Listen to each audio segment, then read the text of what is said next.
Hi friends, welcome to our channel. இன்றைக்கி நாம் நம்முடைய சயின்டிஃபிக் விபின் சேனலை பற்றி சின்ன ஒரு இன்ட்ரோ தான் உங்களுக்கு நான் கொடுக்குறேன். நம்முடைய சேனல் நேம் பார்த்தாலே உங்களுக்கு தெரிந்திருக்கும். நம்ம சேனல் நேம் பார்த்தீங்க அப்படின்னா சயின்டிஃபிக் விபின். சயின்டிஃபிக், சயின்ஸ் இதெல்லாம் என்ன? சயின்ஸ் என்றால் அறிவியல், அது எல்லாருக்குமே தெரிந்த ஒரு விஷயம். அறிவியல் என்றால் என்ன? அறிவை உருவாக்கி ஒழுங்கமைக்கும் முறைப்படுத்தப்பட்ட ஒரு துறை தான் பார்த்தீங்க அப்படின்னா அறிவியல் அப்படி நாம் சொல்கிறோம். The study of and knowledge about the physical world and natural laws. அதாவது பார்த்தீங்க அப்படின்னா இயற்கை பொருட்களை உள்ளடக்கிய மற்றும் இயற்கை விதிகள் குறித்த ஆய்வும் தான் நாம் என்ன சொல்கிறோம் அப்படின்னா விஞ்ஞானம் அல்லது அறிவியல் அப்படி நாம் சொல்கிறோம். இதில் பார்த்தீங்க அப்படின்னா உயிரியல், வேதியியல், இயற்பியல் இதெல்லாமே பார்த்தீங்க அப்படின்னா இந்த அறிவியல் துறைகள் வரக்கூடிய ஒன்று. சயின்ஸ் அப்படிங்கிறதுக்கு அறிந்து கொள்ளுதல் அப்படிங்கிற ஒரு மீனிங் இருக்குது. இது பார்த்தீங்க அப்படின்னா சைண்டியா அப்படிங்கிற லத்தீன் வேர்டில் இருந்தால் பெறப்பட்டது. அறிவியல் பார்த்தீங்க அப்படின்னா 3 வகையாக பிரிக்கலாம். அது என்னன்னு பார்த்தீங்க அப்படின்னா இயற்கை அறிவியல், சமூக அறிவியல், முறைசார் அறிவியல். ஃபர்ஸ்ட் ஒன் பார்த்தீங்க அப்படின்னா இயற்கை அறிவியல். இயற்கை அறிவியல் அப்படின்னா இந்த பருப்பொருள் உலகத்தை பற்றி ஆராய்ந்து படிக்கக்கூடிய சயின்ஸை தான் நம்ம இயற்கை அறிவியல் அப்படி நாம் சொல்கிறோம். செகண்ட் ஒன் பார்த்தீங்க அப்படின்னா சமூக அறிவியல்.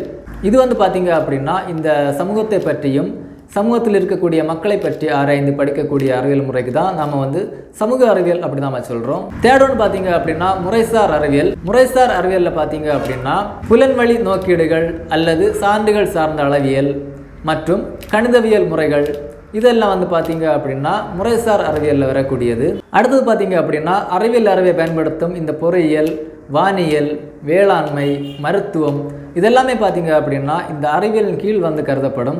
எனவே அறிவியல் என்பது ஏன், எதனால், எப்படி இயங்குகிறது என்பதை அறிவு அடிப்படையில் அறிவது தான் நாம் அறிவியல் அப்படி நாம் சொல்கிறோம். கலிலியோ கலிலி என்கிற அறிவியல் விஞ்ஞானி தான் நமது அறிவியலின் தந்தை என்று அழைக்கப்படுகிறார். அறிவியல் ஆராய்ச்சி விளைவுகளை பார்த்தீங்க அப்படின்னா 18ஆம் நூற்றாண்டில் நிலை மின்சாரம் மற்றும் காந்தவியல் மின்னோட்டத்தை பற்றி கண்டுபிடிச்சிருக்காங்க. 1665ஆம் ஆண்டில் ஒளியின் விளிம்பு விளைவு நம்ம கண்டுபிடிச்சிருக்காங்க. இதே மாதிரி 1700 ஜெம் கோட்பாடு, 1798 தடுப்பு மருந்தேற்றம், 1839 ஒளி மின்னழுத்த விளைவு, 1887 வானொலி அலைகள், 1896 எக்ஸ் கதிர், 1900 ஆண்டில் படிகவியல், 1880 நுண்ணீர் எதிர்ப்பி, 1930 அணு காந்த அதிர்வு. இந்த மாதிரி நாம் சயின்ஸ் அதாவது அறிவியல் ஆராய்ச்சி விளைவுகளை பற்றி நாம் சொல்லிட்டே போகலாம்.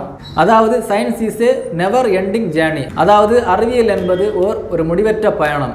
அறிவியல் பார்த்தீங்க அப்படின்னா என்றுமே முற்றுப்பெறாது. அது கண்டினியூவாக வந்துட்டே தான் இருக்கும். ஒவ்வொரு நாளும் ஒவ்வொரு அறிவியல் விஞ்ஞானிகள் ஏதாவது ஒரு கண்டுபிடிப்பை கண்டுபிடித்துட்டு தான் இருக்கிறாங்க. ஒவ்வொரு சயின்ஸ் எக்யூப்மெண்ட்ஸ், இன்ஸ்ட்ருமெண்ட்ஸ் இதெல்லாமே அவங்க கண்டுபிடிச்சிட்டே தான் இருக்காங்க.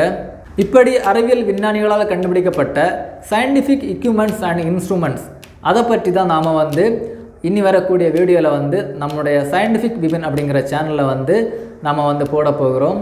சயின்டிஃபிக் எக்யூப்மெண்ட்ஸோட பாகங்கள் பற்றியும் அந்த பாகங்கள் எவ்வாறு பயன்படுகிறது அதை பற்றியும் மேலும் அந்த எக்யூப்மெண்ட்ஸை பற்றி மேலும் பல சுவாரஸ்யமான தகவல்களையும் பற்றி தான் நம்ம பார்க்க போகிறோம். அது நான் அடுத்து உங்களை நான் சந்திக்கும் போது நம்ம பார்க்கலாம். ஸோ சயின்டிஃபிக் விபின் சேனலில் சப்ஸ்கிரைப் பண்ணி பெல் பட்டனை கிளிக் பண்ணி வச்சுக்கோங்க. அப்போ தான் நான் போடக்கூடிய ஒவ்வொரு வீடியோவும் உங்கள் நோட்டிஃபிகேஷனில் வரும். ஸோ சப்ஸ்கிரைப் பண்ணி பெல் பட்டனை கிளிக் பண்ணி வச்சுக்கோங்க. தொடர்ந்து சயின்டிஃபிக் விபினுடன் இணைந்திருங்கள்.